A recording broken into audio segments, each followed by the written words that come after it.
If you give me the gavel, I may not want to give it back to you. So, I just want to welcome back to this committee a number of folks that are here as witnesses and staffing the witnesses. Welcome back, and thank you again for the great work you did here with our committee and for the work that you're doing today. My first question, actually, two questions are going to go to Secretary. Is it Mandrala? You pronounce it Mandrala or Madrala? Mandrala. Thank you. Everyone on this committee, ma'am, knows, just about everybody knows I'm a pretty big root cause guy. I always focus on what is the root cause, not just the symptoms of problems, but it's a topic I bring up frequently when talking about migration at our southern border, and that's because until we address the root causes of migration, like crime, like corruption, like lack of economic opportunity, we're going to continue to see folks arriving at our border for the next 10 years, 20 years, 30 years to come.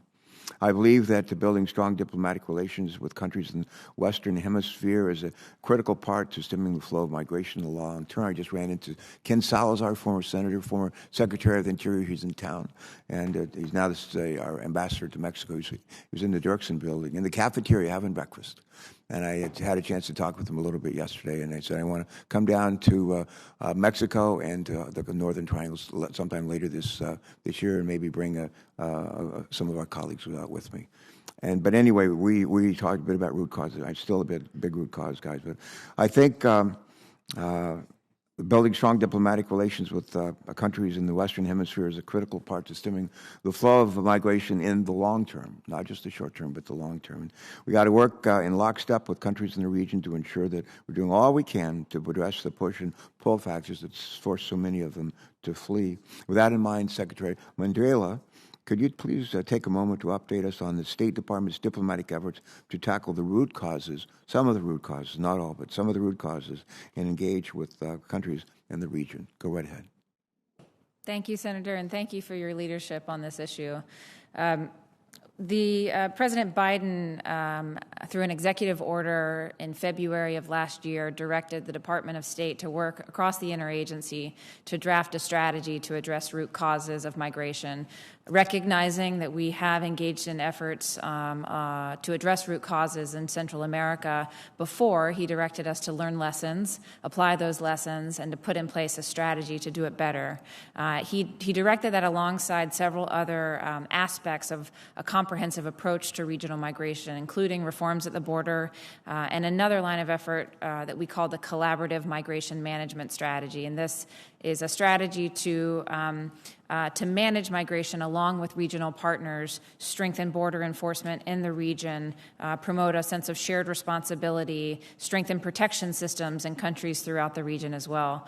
On the root causes strategy, we drafted and published a strategy last summer to address root causes of migration such as insecurity, lack of economic opportunity, and governance issues. And we have been working in partnership with governments in the region, civil society, private sector actors as well to implement that. I'll share with you a few highlights of the first year of our work. I mentioned in my testimony the Vice President announced and is working with private sector leaders on the call to action, promoting investment from private sector entities in Central America that can create jobs and improve standards of governance as well. The call to action has secured $1.2 billion in commitments from private sector actors to invest in Central America. Those commitments will generate 70,000 jobs in Guatemala, El Salvador, and Honduras. Additionally, two other highlights I'll share is that we have allowed for access to education for 18,000 young people in Central America through scholarship opportunities, and 70,000 business owners access to credit. This is in addition to efforts that we are conducting through our Bureau of International Narcotics and Law Enforcement to train police on better and more humane security tactics, more efficient security tactics as well. It is a commitment of the Biden-Harris administration to, as we are working to address root causes of migration, to make sure that our efforts to promote strong governance is a through line and underpinning everything that we do, recognizing that without gains in governance, without governments that can provide for their people, gains in the security realm and the economic realm will not be sustained. Other than that, though, that's a pretty good list, really. Thank you, sir. Are there, very briefly, are there any additional pathways available to expand in-country processing to other migrant groups, especially those that would inevitably end up at our border? That would be for Mr. Nunez Neto, and then again for you, Madam Secretary. That question, please. Go ahead. Any additional pathways available to expand in-country processing to other migrant groups, especially those that might end up at our border? Please go ahead.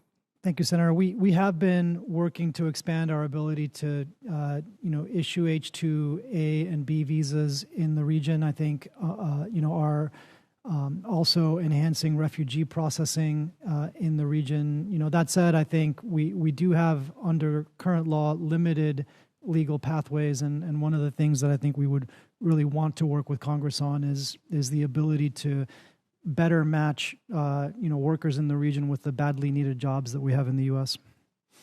All right, thank you. And Secretary Mandrelli, anything else you would add? Additional pathways to expand in-country processing to other migrant groups?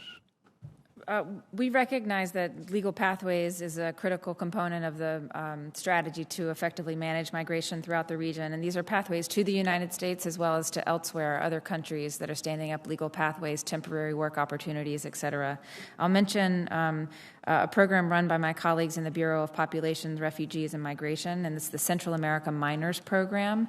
In September 2021, the State Department and Department of Homeland Security expanded the eligibility categories for U.S.-based relatives who can apply for their children in Northern Central America to access the Central America Minors Program. This is a legal pathway for individuals to apply from their home country to access the United States. And then, as Assistant Secretary Nunez Neto mentioned, we are also working to expand temporary work visas to the United States and encouraging countries around the world to also stand up and augment their own temporary work opportunities for individuals from Northern Central America. All right. My thanks to both of you for those responses. And I think the next person in line is from Oklahoma, James Lankford. Senator Lankford, you're next. And if she returns, I think Senator Sinema would follow you. Go ahead, please. Thanks, Senator Carper.